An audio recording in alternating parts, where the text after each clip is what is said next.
Buenos días y bienvenidos a una nueva clase asincrónica, en este caso de educación cívica y en esta oportunidad haciendo referencia a los regímenes políticos o formas de gobierno. Este es un tema que vamos a retomar porque ciertamente ya se había abordado en otro momento, pero que lo vamos a retomar en este video para poder entender la próxima semana cómo es que funcionan las diferentes ideologías políticas dentro de un país, ¿no? Para entender el tema de las ideologías políticas es necesario entender o analizar antes cómo funcionan los regímenes políticos, de forma tal que en esta clase vamos a hablar de regímenes políticos, las principales características que tiene un sistema de gobierno o un sistema político propiamente, y en el próximo video hablaremos entonces ahora sí de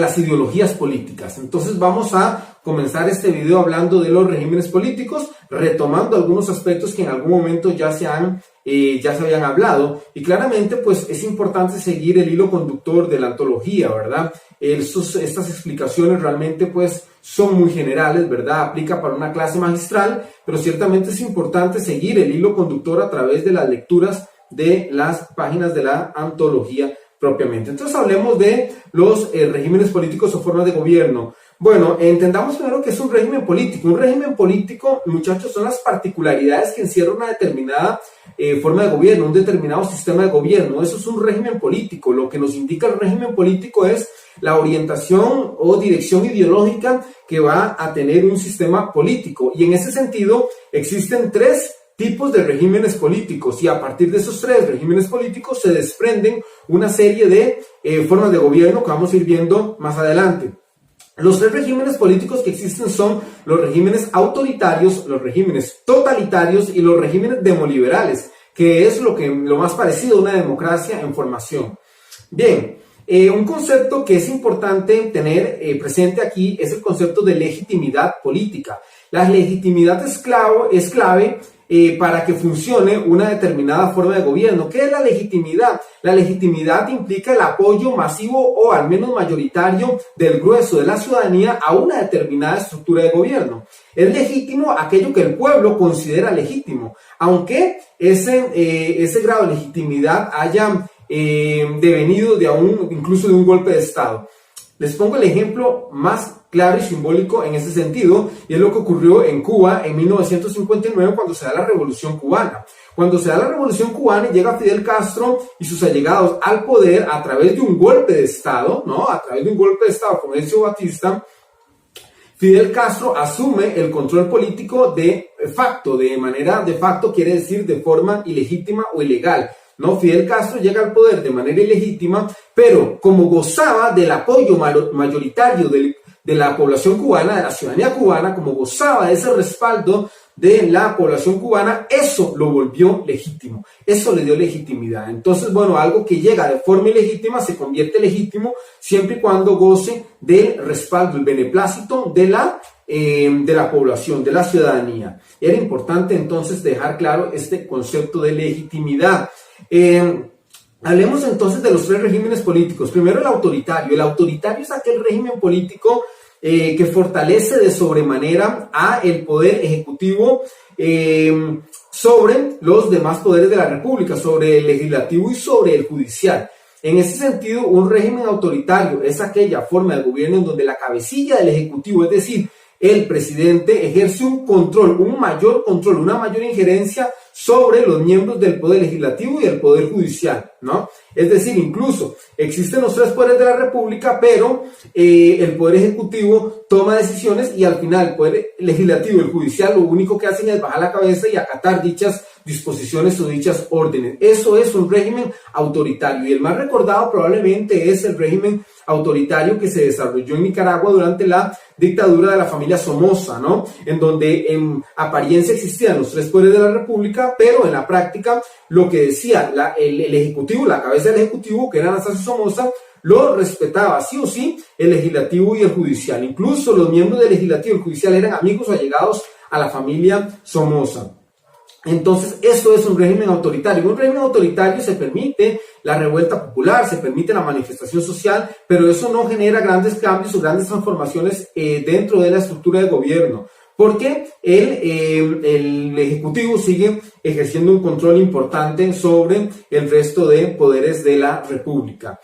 En un régimen totalitario estos van mucho más allá. El régimen totalitario va más allá y existe la pretensión de quienes gobiernan de ejercer un control no solo sobre el aparato estatal e institucional, sino sobre la totalidad de la población, ¿no? Ejercer un control total de la ciudadanía, y en ese sentido, pues claramente hay una ausencia de derechos y libertades individuales de los ciudadanos en sistemas totalitarios, ¿no? En un sistema totalitario el Estado controla todo, el Estado controla la totalidad de los asuntos, y no solo el aparato económico, político, social, institucional, sino que también controla el accionar de los individuos, de los ciudadanos, ¿no? Hasta el punto de hacer desaparecer sus derechos y libertades individuales. Lo más recordado en el mundo es probablemente la Alemania nazi, la Alemania de Adolf Hitler. Claramente eso era un sistema totalitario. O bien la España de Francisco Franco constituye también un buen ejemplo de sistemas totalitarios que se desarrollaron en el mundo.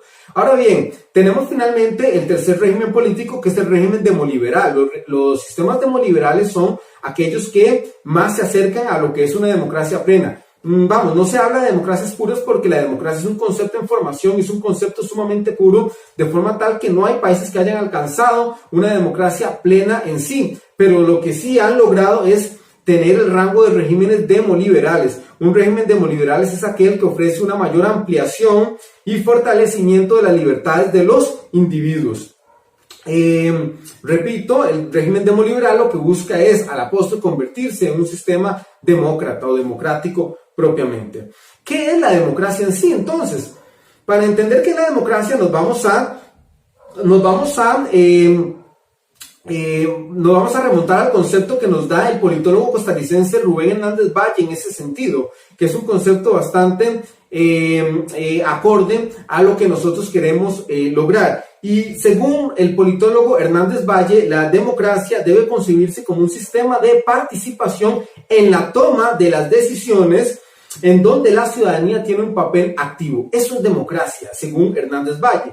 Democracia implica entonces un sistema de participación en la toma de las decisiones en donde los ciudadanos tienen un papel activo. En ese sentido, la democracia implica dos elementos claves: responsabilidad y participación. La democracia entonces no es únicamente ir y ejercer el sufragio cada 4 años o cada 6 años, dependiendo del país. No, la democracia implica un diario vivir, la democracia implica una participación constante y activa en los asuntos políticos. La democracia implica estar informado, la democracia implica un quehacer racional de los asuntos que se gestan en las instituciones de gobierno, principalmente en la Asamblea Legislativa y en Casa Presidencial. La democracia implica conocimiento, la democracia realmente implica compromiso, implica análisis y reflexión acerca de lo que sucede en un país.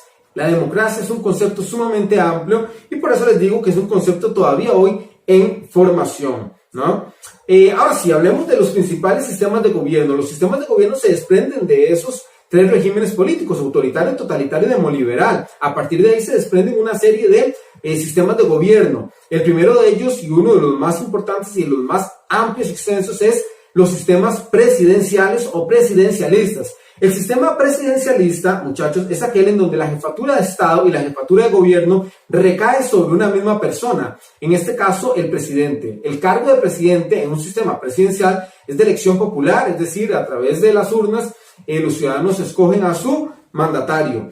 En un sistema presidencial, el sistema presidencial, está marcado por el principio de la división de poderes. La división de poderes, muchachos, es fundamental en un sistema presidencial porque implica un equilibrio de fuerzas dentro de la estructura de poder de un determinado gobierno. Entonces, la división de poderes, que tiene que ver con los principios que en algún momento había destacado Montesquieu en su famoso y célebre libro El espíritu de las leyes. La división de poderes lo que busca es generar un sistema de frenos y contrapesos, un check and balance, como se conoce en Estados Unidos, ¿no? Un sistema, un equilibrio de fuerzas. Eso es lo que busca propiamente la división de poderes en un sistema presidencialista.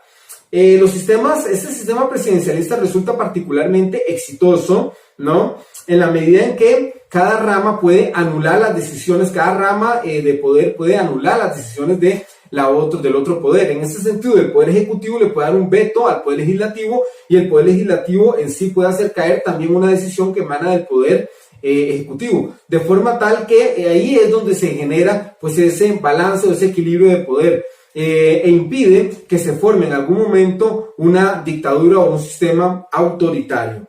Este sistema de frenos y contrapesos es el que impulsa una buena relación entre las ramas del gobierno. El Poder Judicial, lo que se espera del Poder Judicial es que sea evidentemente imparcial en la toma de decisiones. La mayoría de países del continente americano responden a esta estructura de gobierno presidencialista. Prácticamente desde Estados Unidos hasta Chile, los países son presidencialistas, ¿no? Exceptuando claramente algunas islas del Caribe que mantienen una forma de gobierno parlamentaria, ¿no? Bien, hablemos ahora del sistema parlamentario. Entonces, el sistema parlamentario nace a partir del modelo inglés. Este sistema parlamentario nace a partir del modelo inglés y en este sistema parlamentario el poder ejecutivo es bicéfalo, ¿no? Es decir, tiene dos cabezas, que es un jefe de Estado y un jefe de gobierno. Recordemos que en el sistema presidencial el presidente asume los dos cargos, jefe de Estado y jefe de gobierno, pero en un sistema parlamentario no, el sistema parlamentario es bicéfalo y en ese sentido existe un jefe de Estado y un jefe de gobierno. El jefe de Estado y un jefe de gobierno. Vamos a ver, los sistemas parlamentarios se dividen en dos formas: monarquías parlamentarias y repúblicas parlamentarias. Las monarquías parlamentarias y las repúblicas parlamentarias. Las monarquías parlamentarias son aquellas en donde existe todavía hoy la figura de un rey o una reina o una familia real que ciertamente, aunque tiene poderes meramente simbólicos, asume un cargo importante dentro de la estructura de gobierno. Es el jefe de Estado. El jefe de Estado sería el rey o la reina en un sistema parlamentario, aunque, repito, tiene poderes representativos o simbólicos y no de peso económico ni mucho menos. Existe un parlamento en este sistema, en estas monarquías parlamentarias, existe un parlamento. A su vez designa a un primer ministro y ese primer ministro asume el cargo de jefe de gobierno. Es primer ministro y jefe de gobierno al mismo tiempo, ¿no? Algunos ejemplos de monarquías parlamentarias, pues obviamente podemos hablar de España, podemos hablar de Inglaterra, podemos hablar de Dinamarca, podemos hablar de Bélgica, podemos hablar de Holanda. Son sistemas que hoy día gozan de una estructura política, una monarquía parlamentaria. Existe entonces un jefe de Estado y un jefe de gobierno. El jefe de Estado es el rey o la reina y el jefe de gobierno es el primer ministro. ¿De dónde sale el primer ministro? El primer ministro sale del Parlamento. ¿Y de dónde salen los miembros del Parlamento? Los miembros del Parlamento son electos popularmente, son electos por los ciudadanos, los miembros del Parlamento, y se permite lo que es la reelección parlamentaria, es decir, un miembro del Parlamento puede hacer toda una carrera parlamentaria y estar 30, 40 años dentro de ese parlamento propiamente. Ahora, dentro de ese parlamento, que puede estar integrado, dependiendo del país, por 200, 300, 400 parlamentarios, dentro de ese parlamento se designa a un primer ministro. Ese primer ministro obviamente va a salir del partido político que tenga mayor fuerza dentro del parlamento, ¿no? O a partir de una coalición de partidos políticos. Se designa a un primer ministro que va a ser la cabecilla o que va a ser propiamente el jefe de gobierno. El jefe de gobierno va a ser, en ese sentido, el primer ministro, el jefe de Estado, el rey. ¿Cuál es la función del jefe de gobierno? Bueno, poner sobre la palestra política la agenda, va a poner sobre la palestra la agenda que se va a seguir dentro del Parlamento. ¿Cuáles son las políticas o las decisiones que se van a ir desarrollando dentro del Parlamento? Pues eso lo va a desarrollar el primer ministro, ¿no? Poner la agenda política sobre la palestra. De eso se encarga el primer ministro. Por eso es importante también la designación de este personaje dentro de la política. Bien, las repúblicas parlamentarias, que es la otra forma en que se divide el sistema parlamentario, la república parlamentaria, en esta no existe la figura del rey o la reina, no existe la figura real propiamente, ya ha desaparecido la figura real. Sin embargo, el poder ejecutivo sigue siendo bicéfalo, sigue teniendo un jefe de Estado y un jefe de gobierno. Ya hablamos que el jefe de gobierno es el primer ministro que se desprende del Parlamento, o es electo por los miembros del Parlamento. ¿Y de dónde sale el jefe de Estado? El jefe de Estado va a ser un presidente que va a ser de elección popular. Sí es importante, eso sí, señalar que en una república parlamentaria, el jefe de Estado, que es el presidente, tiene también poderes muy simbólicos, poderes representativos o de poco peso político. Eso es importante entenderlo. El parlamentarismo, bueno, los ciudadanos eligen a los representantes entonces del Parlamento, los diputados, digamos, quienes escogen entre ellos a un primer ministro. Así, en los regímenes parlamentaristas, los partidos políticos juegan un papel medular en ese sentido, porque la investidura del primer ministro va a depender en gran medida del partido político que tenga mayor número de votos en el Parlamento, ¿no? Entonces, eso es importante de ese sistema. Ahora bien, el régimen parlamentario guarda una última sorpresa el sistema parlamentario, y es el hecho de que si el gobierno decide que la situación política necesita una recomposición, ¿no? Entonces el Ejecutivo, la cabeza del Ejecutivo, que es en ese caso el primer ministro, puede disolver al legislativo. El primer ministro puede llegar en momentos o en situaciones de caos, puede llegar a disolver a todo el Parlamento y convocar a nuevas elecciones, ¿no?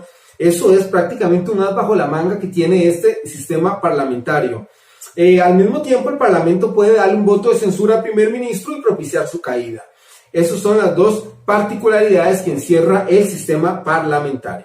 Luego tenemos los sistemas semipresidencialistas. El sistema semipresidencialista es muy parecido al régimen parlamentario, en donde existe un parlamento, ¿no? Electo popularmente, los miembros del parlamento son electos popularmente, existe un primer ministro que es designado por ese mismo parlamento, y también existe la figura de un jefe de Estado, que es un presidente que es electo popularmente.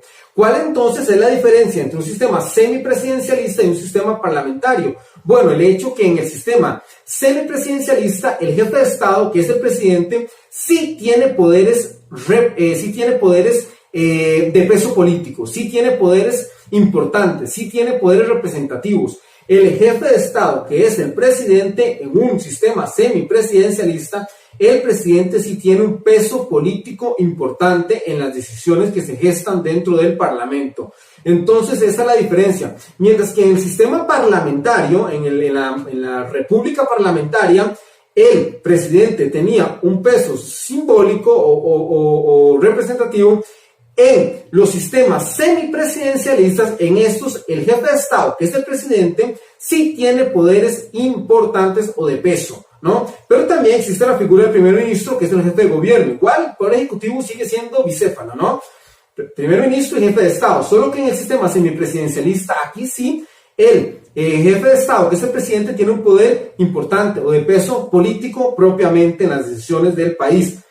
Los casos más conocidos con esta forma de gobierno, ¿no?, son Rusia y Francia. Rusia y Francia son países con regímenes semipresidencialistas propiamente. Luego tenemos otra forma de gobierno conocido como el sistema directorial. El sistema directorial es un sistema político donde existe un directorio que es el que toma las decisiones políticas dentro de un país. Ese directorio va a estar integrado por miembros de altísimo legitimidad, altísimo prestigio dentro de la política de ese país. Y el caso más conocido de esta forma de gobierno es Suiza, ¿no? La Confederación Suiza mantiene una forma de gobierno directorial, es lo más parecido a una democracia pura, ¿no?, en donde las decisiones en realidad emanan propiamente de la ciudadanía. Son los ciudadanos los que toman las decisiones políticas a través de elección popular. Un país como Suiza, en donde el plebiscito del referéndum es el pan de cada día, eso es una democracia muy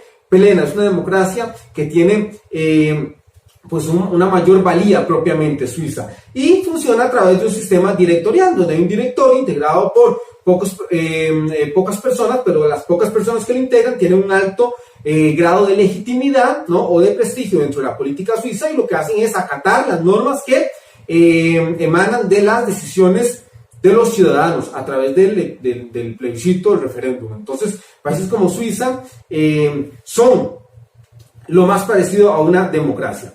Luego están los regímenes fundamentalistas. Los regímenes fundamentalistas, muchachos, son aquellos en donde existe una relación muy fuerte entre la política y la religión, ¿no?